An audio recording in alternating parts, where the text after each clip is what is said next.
Good afternoon, everyone. Happy Friday, and I got the date right today, the day right today. Friday the 13th. Oh, well, it's gonna be a little crazy in here. Okay, as this week comes to a close, I want to take a moment to highlight the incredible progress the President has made for the American people in recent days, from expanding affordable health care to lowering costs and tackling inflation, to bringing manufacturing and jobs back to our shores. President Biden started the week at the North American Leaders Summit in Mexico City, where he spoke for 2-hour close cooperation with Mexico and Canada to address shared challenges that impact the American people. Challenges like combating climate change, COVID-19 pandemic, and transnational criminal organizations that are trafficking and smuggling people, as well as illicit drugs like fentanyl. The President spoke to our work to take thousands of smugglers off the streets, catch record levels of fentanyl before it even reaches our border, strengthen border security, and increase resources for border communities all over the opposition of Republican governors and Republican members of Congress, I might add.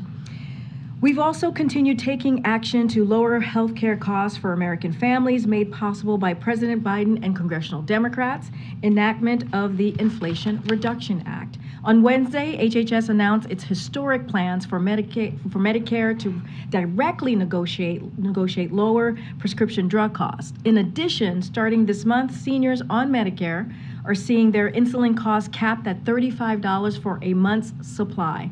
They are also now able to get recommended vaccines for free. All of this thanks to, again, the Inflation Reduction Act. HHS also announced record-breaking enrollment number of healthcare coverage on the Affordable Health Care Act marketplace. Nearly 16 million people have signed up for this open enrollment period for healthcare coverage, a 13% increase from last year. And it includes over 3 million people who are brand new to the marketplace, and we're not even done with the open enrollment yet. Because of the cost savings measure in the Inflation Reduction Act that President Biden signed into law, millions of Americans are continuing to save $800 per year on health insurance on average. And 4 out of the 5 healthcare.gov enrollees can find coverage for $10 or less a month. All of this adds up to real impact and meaningful progress to expand affordable, quality healthcare coverage for American families. And that matters to the American people. We also had exciting news on the economic front as well. On Wednesday, as you all saw, the largest solar investment in U.S. history, a direct result of the President's economic plan and the Inflation Reduction Act again. This $2.5 billion investment in Georgia will create 2,500 jobs. And yesterday we learned that for the 6th month in a row, inflation has indeed come down. Annual inflation has fallen to lowest level since October of 2021, and gas prices are down by more than $1.70 from their peak, thanks in part to the President's actions to increase oil supply, which were also historic actions that this President took. This is further proof the President's economic plan is working. Even though inflation is high in most major economies, it's coming down in America and giving families more breathing room. You hear the President say that all the time, how he wants to make sure that he's giving American families a little bit more of a breathing room. At the same time, the President is building an economy from the bottom up and middle out, with the lowest unemployment rate in 50 years, nearly 11 million jobs created, and historic manufacturing investment, like I just mentioned, totaling nearly $300 billion in major investments across the country. And as we end this week, on Friday the 13th, as somebody marked, today, President Biden welcomed Prime Minister Kishida of Japan to the White House. We will have a joint statement out for all of you shortly, laying out their conversation and their discussion this afternoon. But I can tell you that the two leaders are discussing the unprecedented actions we have taken together to better equip us for the 21st century challenges, as well as working to deepen our cooperation on everything from economics to technology to fighting the climate crisis, advancing peace and stability in the Indo-Pacific and around the world. Today's visit is a testament to President Biden's investment in our alliances and partnerships since day one, since he walked into the administration. And a historic week is leading into a historic weekend. I am so happy and glad to be joined by my colleague and former mayor of Atlanta, Senior Advisor for Public Engagement, Keisha Lance Bottoms, to talk about the president's trip this coming Sunday to the historic Ebenezer Baptist Church to remember and honor the legacy of Dr. Martin Luther King Jr. this Sunday, as I just said. I know many of you had some interest here, so we wanted to make sure that she was here to answer any questions and to lay out why this day is going to be so important. I do want to say on a personal note, as Black women, we have broken barriers. This church and the day honoring King are near and dear to both of our hearts. I know on a personal level, we are both looking forward to joining the president on this trip and being in what has been the epicenter of the movement from civil rights in this country for decades. With that, Mayor Bottoms. Okay, the floor is yours. Thank you. Well, good afternoon, everyone. Good afternoon. It's kind of scary up here. Right. As Karine mentioned, I am looking forward to joining the president as he travels to Atlanta this weekend. As many of you all know, in Dr. King's I Have a Dream speech, he expressed many ideals that he would not live to witness. But I stand here, and many of you sit out there as beneficiaries of that dream, his sacrifice and service. So I am eternally grateful for that. As Karine mentioned, the president is traveling to Atlanta. This is at the invitation of Reverend Warnock, and the president will deliver a sermon at Ebenezer Church, which of course was Dr. King's church. Also, Congressman John Lewis's church. The president spoke with Senator Warnock last night. Senator Warnock has been the pastor since 2005 at Ebenezer. They had a wonderful conversation about the significance of this historic event, including the fact that the president is the first sitting president to speak at a Sunday service at Ebenezer in its history. This would have been Dr. King's 94th birthday. As we know, this is an inflection point in history, and the president will deliver remarks reflecting on Dr. King's life and legacy and the way that we can go forward together. Following his trip to Atlanta on Sunday, he will join Reverend Al Sharpton on Monday at the National Action Network, which Monday, of course, is the official celebration day of the King holiday. The president will deliver the keynote speech there. And then finally, before I take any questions, this is an important day. As a member of Delta Sigma Theta Sorority Incorporated, it's our Founders Day, our 110th Founders Day. So the president did a lovely video for the women of Delta. Also, our Secretary of HUD, Marcia Fudge, was also a former national president of Delta. So the president and the vice president are very grateful for all of the support of the women of Delta and the Divine Nine, and happy Founders Day. All right, we'll take a couple questions. Can I ask you if, as in your role in community outreach, whether the issue of the documents is a particular setback for the president at a moment when other things seem to be going pretty well, inflation's coming down, employment is solid. Like, are you finding that you're getting a lot of response from the public on that, and how do you play that issue? In my role as Senior Advisor for Public Engagement, we've not gotten any information on that in terms of from the public. We've not received any questions. And do you anticipate that that will have any bearing or is causing the president to think at all about, as he's making his decision about whether to run again, will this series of discoveries have any bearing on his thinking and his thought process as he decides whether to run? I'll refer those questions to the president. He can speak for himself on that. While the president's in Atlanta, what do you expect his message to be on voting rights in particular? And given that the situation in the Senate remains virtually unchanged when he spoke about this issue in Atlanta last year, is he considering any additional executive action on this issue?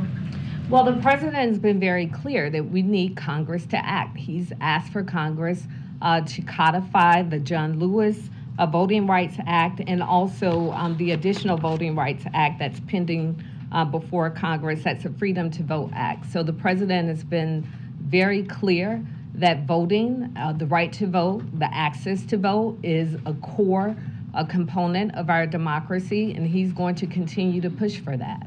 Including on Sunday at the church? The president will speak on a number of issues at the church, including how important it is that we have access to our democracy. And you can't come to Atlanta and not acknowledge the role that the civil rights movement and Dr. King played and where we are in the history of our country. But we still have to push forward. We still have more work to do. And just one other thing, do you expect him to have any engagement with the King family while he's down there? We do expect that. I know on previous Sundays, previous King Day services, and many Sundays prior to the pandemic, Dr. King's sister in particular is often at the service. I don't know if she will be there this Sunday.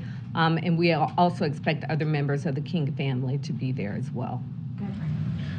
In regards to the voting rights, last time around this time when President Biden went to Atlanta, some of the civil rights groups and voting rights groups skipped the speech out of concern that the White House wasn't doing enough to push this issue. Aside from wanting Congress to do more, what is the message to those who feel the White House is not doing enough?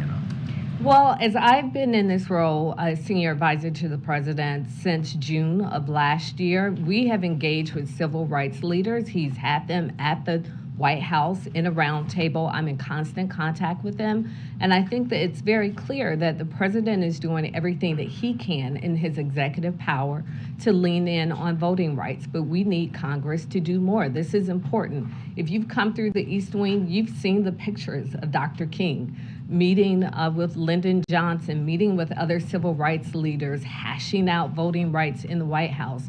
And so the fact that we are still here talking about this in 2023, I think really speaks to the fact that we need action. We need that action from Congress. The president has done and will continue to do all that he can do in his executive powers, but there's only so much that he can do. We need Congress to act.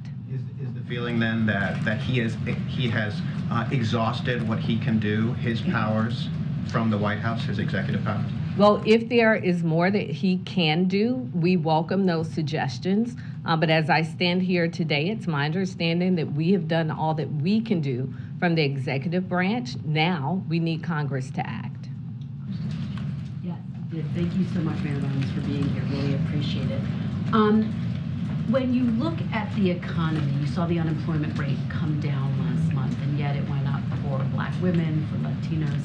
What is your reaction? How focused is this administration on trying to make sure that the recovery is equal, is helping African American women? Well, equity is at the center of what we do from this administration, and so that's extremely important.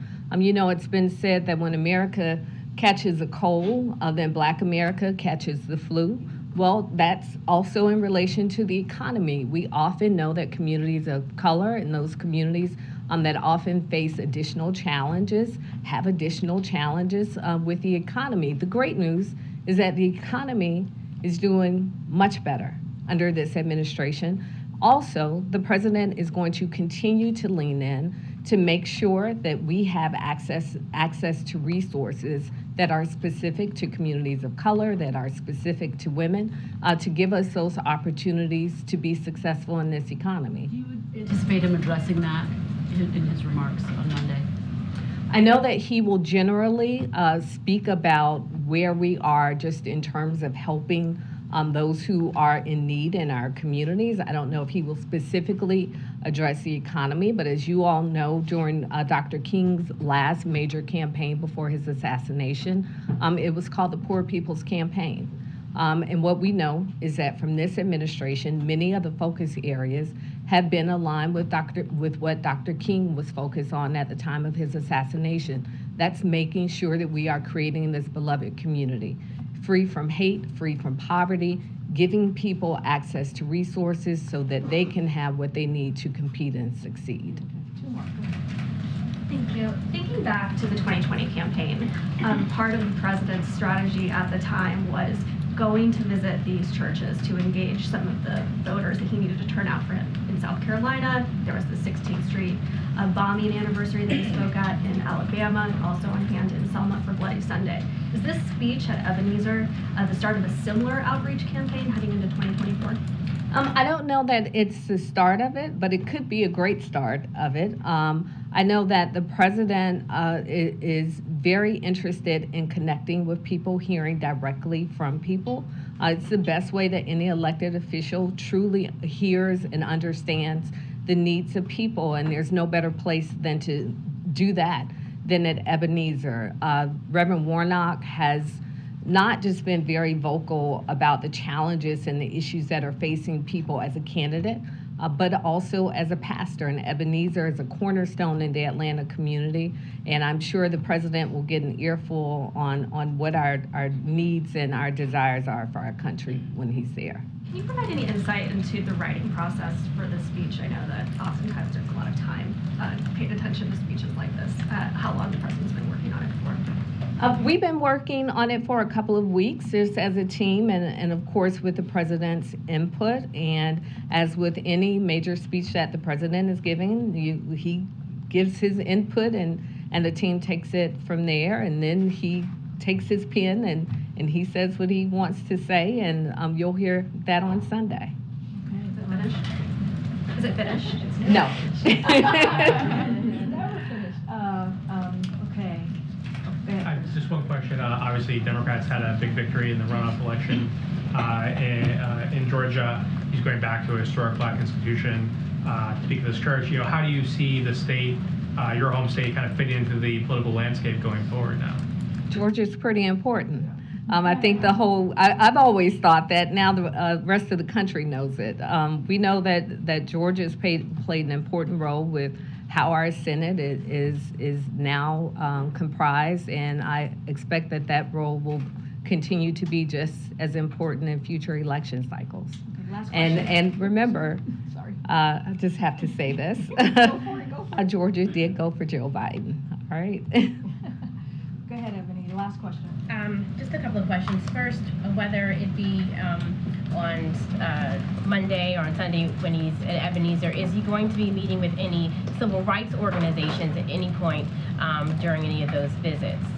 Well, as I mentioned, on Monday, he will be joining Reverend Al at the National Action Network. There'll be many civil rights representatives there. There will be many at the church who will also have an opportunity to connect with the president while he's there. Nothing separately? Nothing separately, but there will be some engagement while at the church. And at the policy forum with Reverend Al Sharpton, when he attends the NAN event, what kind of policies can you talk about that you know that they'll be talking about on that day, or what kind of policies do you think that we can kind of expect to hear the president talk about even following that? I know that Rev has been talking about criminal justice reform quite a lot and had several other meetings. Can we see the president pick back up on those same messages following this? Well, the great thing is that this is not a one-time engagement. Reverend Al and some of the other civil rights leaders, I believe from 8 other organizations, were in the White House a few months ago, sitting down with the president, sharing their concerns. My office, me personally, I'm constantly engaged with these civil rights leaders, so we're hearing in real time what our challenges are, and I think I can safely say that we have confidence in many of these leaders that we are doing what we can do and will continue to do more as we can to make sure that the needs of our communities are met. Okay, thank you so much. Thank you. Thank you. How did you feel that President Biden picked Kamala Harris instead of you for running mate? Okay, thanks everybody, and thank you so much, Keisha. Appreciate it. I have a couple things at the top that I just want to go through. This is the week ahead, so all of you have this. Before we take questions. So later today, the president's going to travel to Wilmington, Delaware, as you all know. On Sunday, as you just heard from Mayor Lance Bottoms, the president will travel to Atlanta, Georgia, and deliver a sermon at Ebenezer Baptist Church. And on Monday, he will return to Washington, D.C. to join Reverend Al Sharpton and the National Action Network at their Martin Luther King Jr. Day breakfast, where he will deliver the keynote address. On Tuesday, the president looks forward to welcoming Prime Minister Mark Rutte of the Netherlands to the White House to further deepen the historic ties between our two nations. As strong NATO allies and global partners, the two leaders will reaffirm our shared efforts to strengthen transatlantic security and economic prosperity. After that bilateral meeting, the president will welcome the Golden State Warriors to the White House to celebrate their 2022 NBA championship. And next Friday, the president will welcome bipartisan mayors attending the U.S. Conference of Mayors winter meeting to the White House. The president will deliver remarks celebrating the achievements of the past 18 months and focusing on the bipartisan work that needs to be done to implement these and other historic pieces of legislative victories at the local level to make a difference in people's lives across the country. With that, Chris, you want to kick us off? Sure. Question on a couple different topics. Speaker McCarthy has invited the president to deliver the State of the Union on February 7th. That just went out. Is that the date that the president plans to give the State of the Union? Does he accept that invitation? So we have received Speaker McCarthy's kind invitation, and the president has accepted it. And looks forward to delivering the State of the Union address on Tuesday, February 17th of 2023. So we have, oh my gosh, I'm so sorry guys. On Tuesday, February 7th, 2023, but we truly appreciate the kind invitation by Speaker McCarthy. On the debt limit, Republicans want to cut spending as part of a debt limit deal. Is the president willing to cut any spending as part of a debt limit deal? And what would he be willing to cut? Look, as you've heard us say before, we will not be doing any negotiation over the debt ceiling.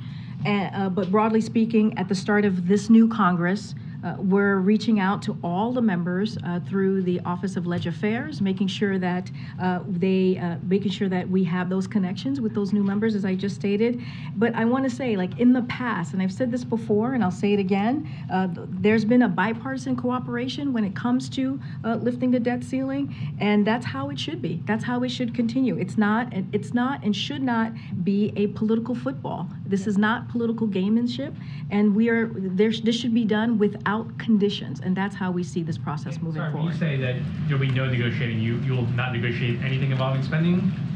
What we're saying is that this should be done without conditions. In the past, we have seen this.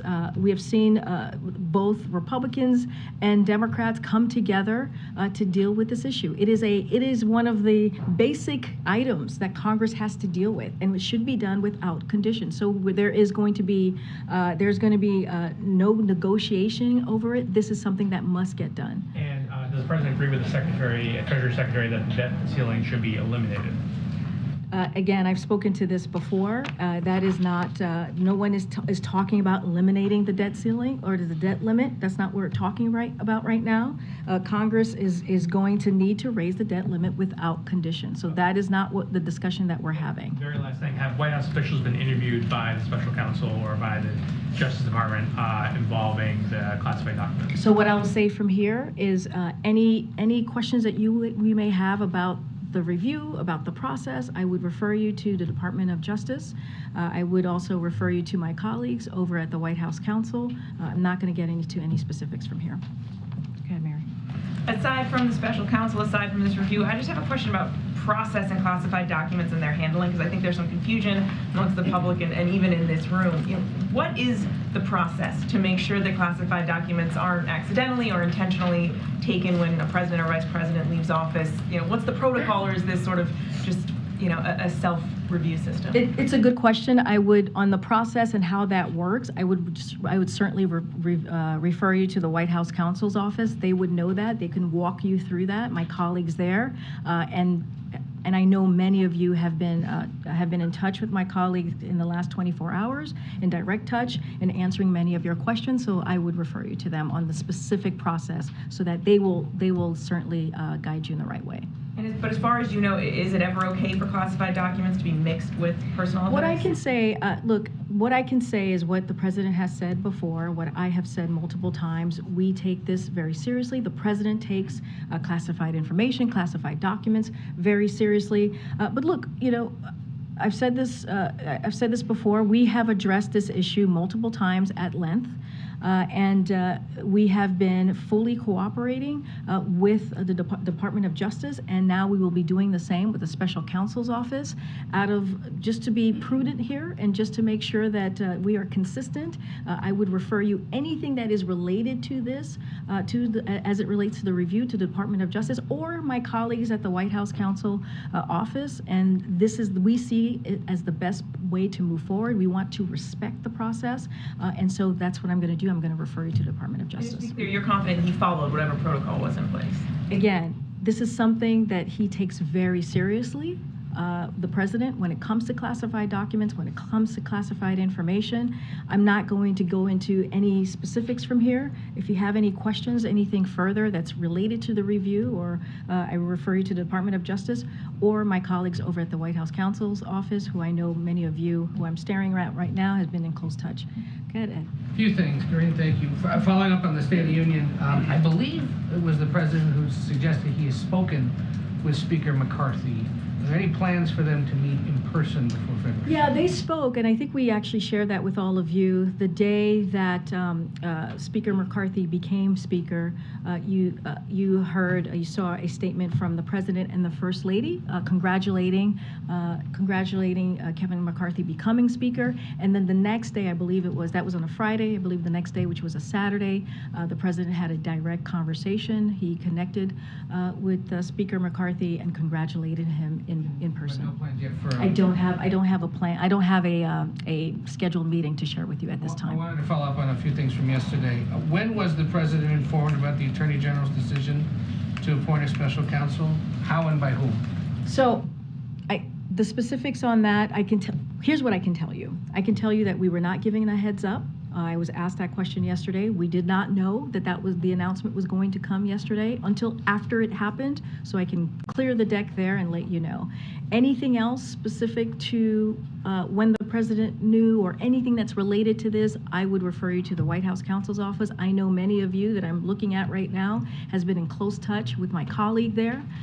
And so I would continue to refer you to my colleague at the White House Counsel's Office. One of the things that they finally confirmed for us is that Bob Bauer is indeed the president's personal attorney handling some of this. Given that the Justice Department cited the personal counsel as having made this initial outreach to National Archives and has been in touch with the Justice Department, is that the person who these questions should be directed to? Why the White House Counsel? I will say this again. Whatever the White House Counsel, my colleague told you in your conversation, I know you guys just spoke or connected earlier today, I would ask them that question.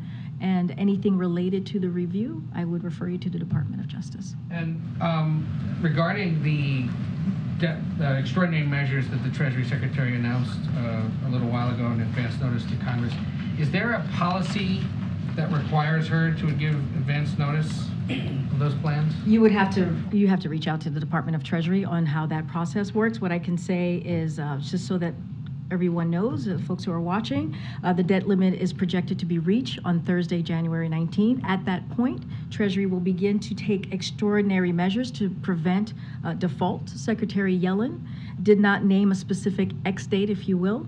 The day Treasury would no longer be able to pay the government's obligations, but quoting from the Secretary's letter, it's unlikely that cash and extraordinary measures will be exhausted before early June. But that does not mean that Congress should not wait until then to raise the debt ceiling, as we have been saying over and over again. The sooner Congress acts, the better, since even the prospect of not raising the debt ceiling will have damage the full faith and the credit of our nation. And again, we are going to continue to encourage Congress to act. But as far as the steps and how this all works, I would refer you to the Department of Treasury. 6 days till the 19th. A few years ago, she did it about 10 days before. I understand. I would refer you to the Department of Treasury. Nothing to it being announced House today amid the situation that the White House is facing? I would refer you to Department of Treasury. And just to be very clear here, Ed, I've been in here almost every day since we got back from Mexico City, standing here taking your questions at length. So that we're not avoiding anything here, and you've heard from the president at least twice, and we have put forth multiple statements from the White House counsel's office. So that suggestion I just disagree with. Go ahead, Kristen. Karine, thank you so much. Does the White House and does the president agree to fully cooperate with the special counsel investigation? We have said that we are going to continue to fully cooperate. We have been. The president's lawyers and team has been fully cooperating with the Department of Justice, and they're certainly going to do that with the special counsel. And so, by that reasoning, would the president agree to sit for an on-the-record, in-person interview? I'm not going to get into specifics or get ahead of what's going to happen. I'm not going to get into hypotheticals because that is a hypothetical. What I will say is we have addressed this multiple times at length, and we are going to continue. The president's team is going to continue to fully cooperate with the Department of Justice, and we respect that process, and that's what we're going to do. The president has said he hopes to speak about this soon. When can people expect to hear from him about this? Don't have, again, that is something that I can't, I don't have a magic wand here. I don't know when that's going to happen. What I can say is his team is going to fully cooperate with the Department of Justice. Let's not forget, the president said during the campaign that when it comes to the Department of Justice independence, he respects that. And that is something that he had said was incredibly important to make sure that they had their independence. That's why we say we're going to make sure that they have their independence, and that's why I'm saying that we're going to refer to Department of Justice. And let me just ask you a big picture question here.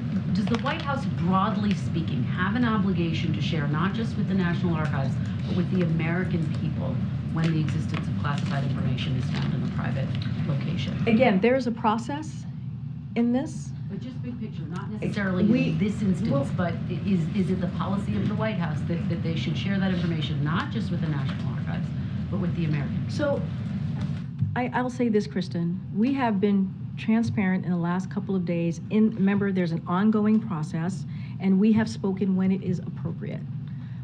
And we have shared, again, I've been here almost every day, not every day, but from Wednesday, yesterday, and today, taking your questions on this. The White House counsel has put out a very extensive, multiple statements on this as well.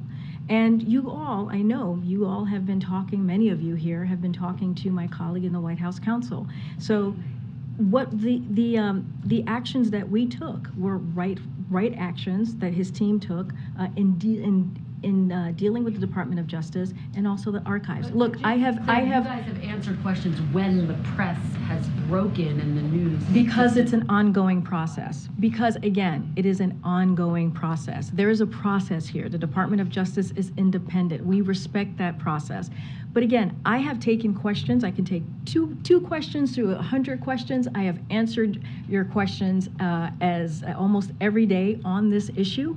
And again, anything else that you may have, anything that's related to the review, I would refer you to the Department of Justice. One last question, because I know you've got to move on here. But the president campaigned on the argument that he would restore confidence. We know that he's in the process of deciding whether to officially announce he's running for re-election.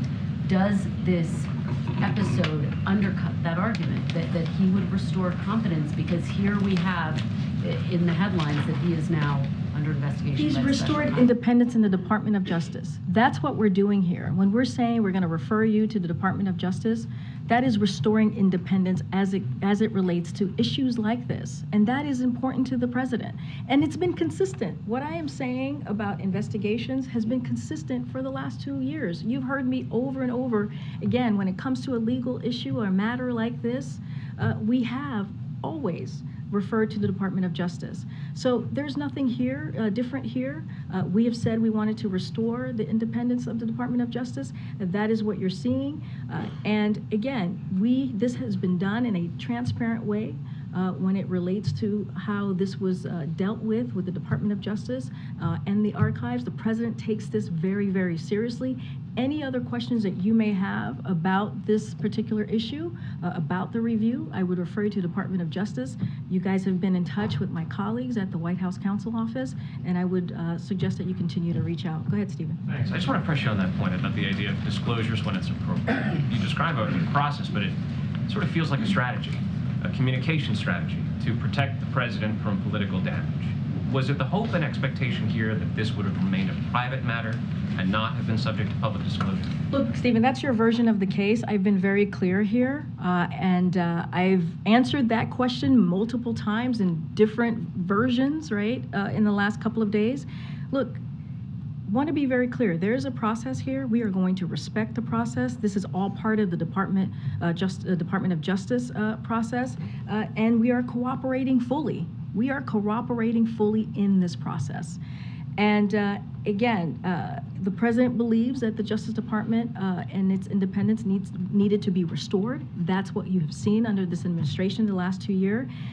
And I want to be consistent in what I'm saying. I want to be prudent in what I'm saying when I say that we are going to defer any questions related to this to the Department of Justice and any other items that you have. If you don't want to talk to the Department of Justice, you're free to talk to the White House Counsel Office. I know you guys have been in touch with my colleagues there. We have done both, but let me just ask you, because oftentimes in the careers of White House press secretaries, there comes a time where they are asked, what they knew and when they knew it.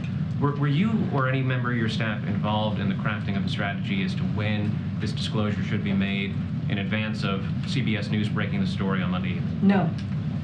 Go ahead. Oh, did you have a question? I did. Driving down the ends of it. A couple of equal questions for you. Do you have a position on how high the debt limit should be raised? I don't have a position on that. What I can say more broadly, what I'm saying is that more broadly speaking, not going to get into the specifics of that. What I can say is that we believe when it comes to the debt limit, it has been done in a bipartisan way over the years and decades, and it should be done in a bipartisan way, and it should be done without conditions. That is important here. And so we're going to continue to encourage and ask Congress to take action, and that's where we're going to leave it at this time. We're not going to do any negotiations, and it should be again done without conditions. Calls to Congress and all? Is this a Ledge Affairs thing, or is it entirely up to Congress? I've said that our Office of Ledge Affairs has been in touch with the new Congress to make sure that they know who to reach out, the appropriate people to reach out on the Office of Ledge Affairs. And so we're going to continue. We're always having conversations with members of Congress. The president always has multiple conversations with members of Congress. As you know, he has a lot of longtime friends who are over on the other side of Pennsylvania. And so that is something that continues. But when it comes to this, when it comes to the debt limit, it should be done without conditions. It was done under the last president 3 times in a bipartisan way, and so this should continue. And very quickly on the CPI data yesterday, pretty good result there. That comes on the heels of the jobs data, which was pretty strong. Your officials have been kind of jazzed about that, it seems, on TV in the last 24 hours or so. Is it fair to say that the White House is thinking this is what a soft landing could look like, or are you not getting that far? What we can say.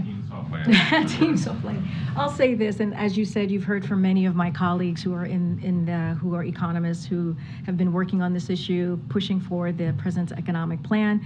Look, it just goes back to the president's economic plan, and we see it as it's working, right? With what the vision that the president has for this country. When you think about when he came in, he passed the American Rescue Plan. You think about all the other historic pieces of legislation, the bipartisan infrastructure legislation. I talked multiple times at the top about the Inflation Reduction Act. Look, it matters what the vision of a president is and him acting out on it, and that's what you saw. When you see inflation down for 6 months, that matters, right? That's because of the president's economic plan. When you see annual inflation down 6.5% from where it was this summer, just this summer at 9.1%, gas prices down by about more than $1.70 from its peak. all of that matters. And so that's how we're seeing this. We're seeing it as the president's economic plan is indeed working. We are going to continue to put the American families and American people first and work on this issue that you hear us talk about all the time. His number one economic issue is bringing down inflation. That's why the Inflation Reduction Act, what I talked about, when you think about healthcare, when you think about Medicare and negotiating those prices, when you think about what we announced in Georgia, 2,500 jobs are going to be created because of the Inflation Reduction Act, all of that matters, and all of that is important, and it's more broadly speaking about the president's economic plan. Look, we believe that we continue to be in this transition of stable and steady growth, and I think that's what we believe, that's what the numbers continue to show as you talk about the jobs report that we saw recently, and as we talk about the CPI data. I'm just saying that we are in this transition of a transition to stable and steady growth, and we believe that the president's economic policies that he's put forward in the past 2 years, we see that working. Go ahead, Franco. Thanks. U.S. Attorney John Losh was looking into this for several weeks before. He was in touch with... Looking into what exactly? The classified documents. Okay. He was in touch with President Biden's counsel. I wanted to know, was President Biden, was the White House surprised that along with Merrick Garland that they decided that more investigation was needed and a special counsel was appointed? What I can tell you is that we were not given a heads up that Attorney General Garland was going to made his announcement yesterday on the special counsel. That is something that we learned, like many of you, watching the news. I'm not going to get into anything further from that. I can't speak to this person who you just mentioned, who has been, I don't know, having conversations or making comments about this. I'm just not going to get into that.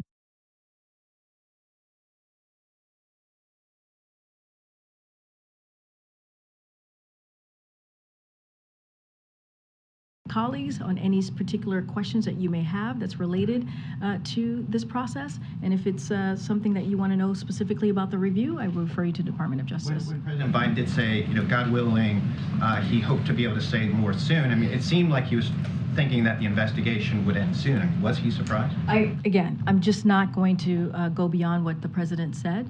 I will say this, is that we are going to continue to fully cooperate.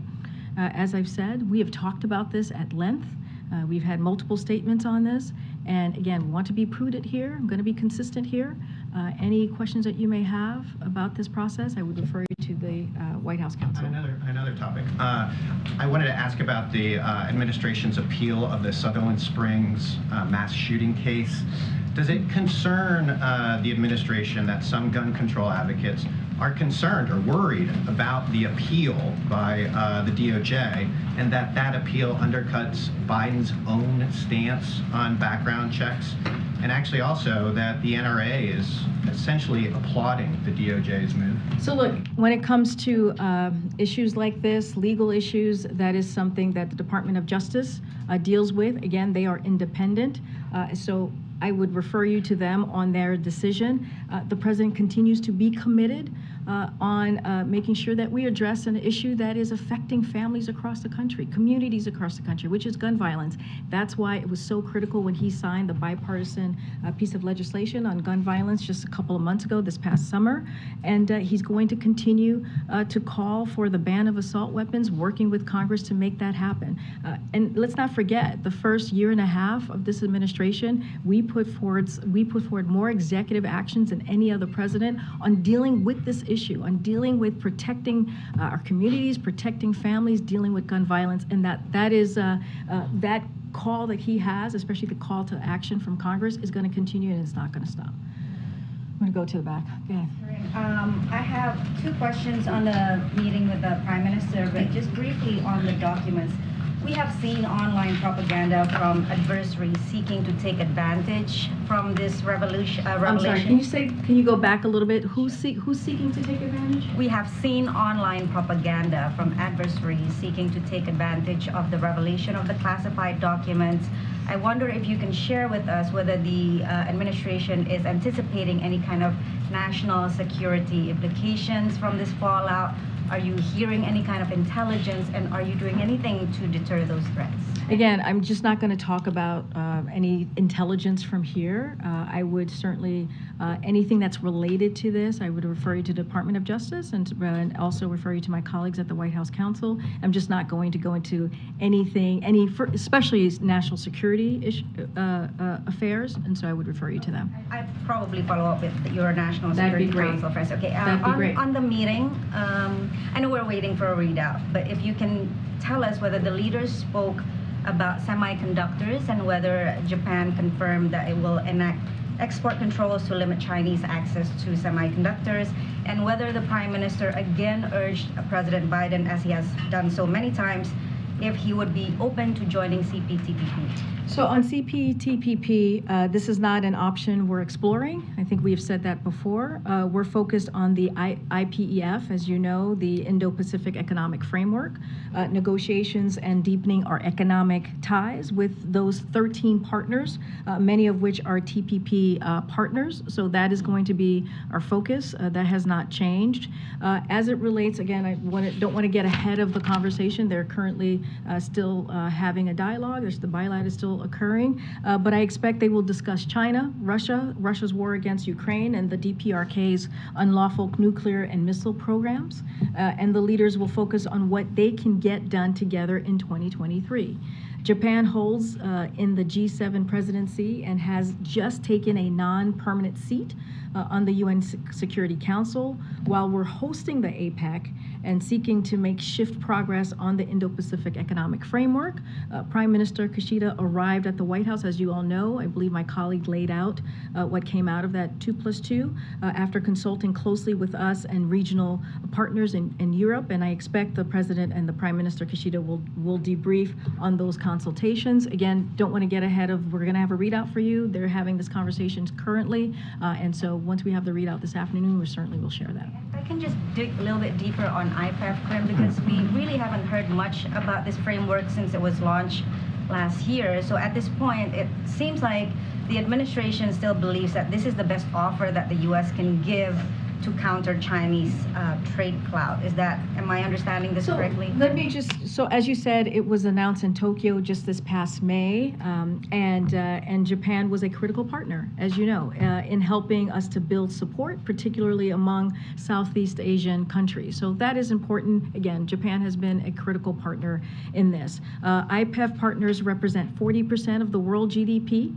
and we are united in our belief that much of our success in coming decades will depend on how well governments harness innovation. So that is part of it, right? We got to see how this works through, especially the transformations afoot in the clean energy, digital technology sectors, while fortifying our economies against a range of threats, from fragile supply chains to corruption to tax havens.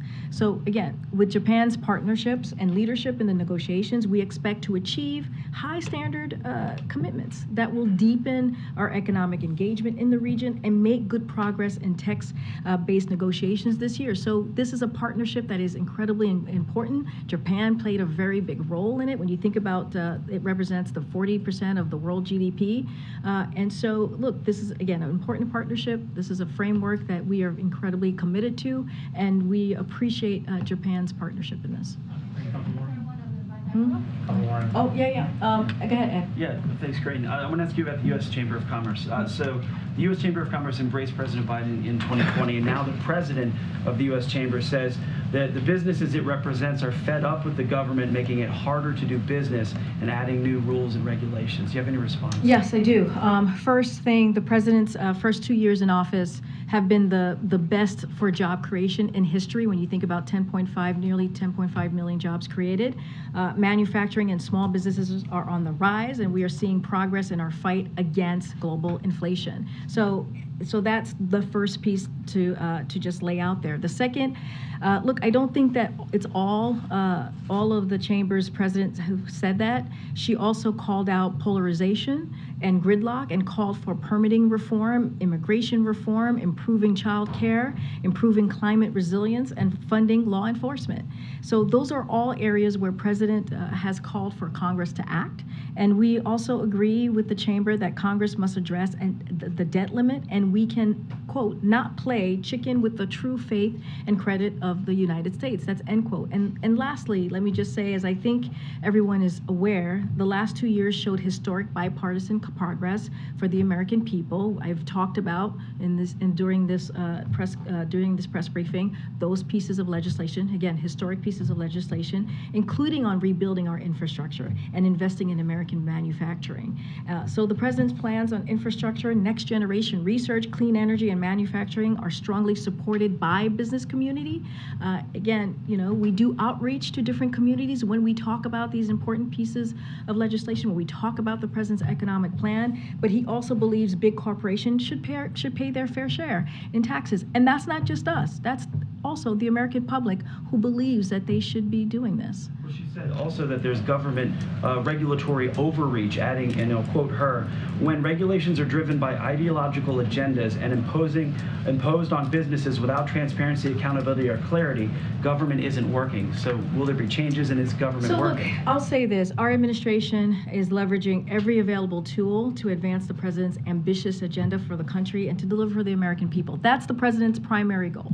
When he came into the administration, and it continues to be the case, he wanted to make sure that he's delivering for the American people, delivering for American families, making sure that we're building an economy from the bottom up, middle out, and that's what you are seeing. I was just asked about the inflation data, the CPI data, and the jobs report. We are seeing, while there's still more work to do, we are seeing the president's economic policy is actually working. Okay. Go ahead, Alex, in the back. Yeah, Karine, earlier this week we discussed the situation in Florida with, I think, about 350 Cuban migrants landing at Dry Tortuga and Key West. I believe you said it was a political ploy on the part of Governor DeSantis to deploy the National Guard. His office has said that the Coast Guard requested help patrolling the waters off Florida. So can you just kind of discuss your understanding of the situation in Florida and how that understanding has developed in the last several days? And I'm happy to repeat what I said, which is Governor DeSantis has made a mockery of the system, and he has consistently and constantly, as many of you have reported, has done political stunts, has not helped to address the issue, but has instead decided to put the lives of migrants who are coming here for a better life at risk, and that's what we have seen from this governor. Look, when it comes to the Coast Guard and Customs and Border Protection, they are deploying additional personnel and resources to Florida to quickly process individuals and place them in removal proceedings. I would note that the migrants from Cuba who arrived in Florida over a week ago were processed and moved out of the state by Border Patrol within days. At the national park that you mentioned, it reopened just this past Sunday. The president has expanded safe, orderly, legal pathways for migration, including for Cubans, and we continue to urge individuals to use those instead of risking their lives at the hands of human strugglers. And you heard that directly from this president just a couple of days ago on the world stage in Mexico City. I'm going to try and call folks I haven't. Go ahead, Karen. Folks I haven't called. I called early. Go ahead, Karen. You've several times today referred people to the White House counsel for questions about the process and the review. Would you bring Richard Sauber here or someone from his team to answer these questions in the briefing room in a formal capacity? So look, the White House counsel's office has provided information on this this week as appropriate. Again, I think I just said this, I've said this multiple times during this briefing, that I know in the last 24 hours, my colleagues at the White House Counsel White House Counsel's office has been in touch with many of you and has answered a lot of your questions. And so that will continue. You reach out to them and they will certainly engage. And so I'm going to leave it there. But again, anything that is related to this review, I would send you to Department of Justice. Again, if there is something specific to this that you want from us, I would refer you to the White House Counsel office. And is the White House concerned that this investigation is going to overshadow what you are trying to do right now, what your message is right now? Look, our message is very clear, and it will continue to be just that. And you've seen it. That's why when I started the briefing, I laid out all of the kind of progress that we have made just this week alone. When you think about the Inflation Reduction Act, when you think about how it's going to lower cost for American families, when you think about the bipartisan infrastructure legislation, just recently, as some of you were there in Kentucky, where you saw bipartisanship talking about a bridge that has, for decades, presidents have talked about fixing that bridge. And this president, because of the bipartisanship that he was able to bring together, got that done.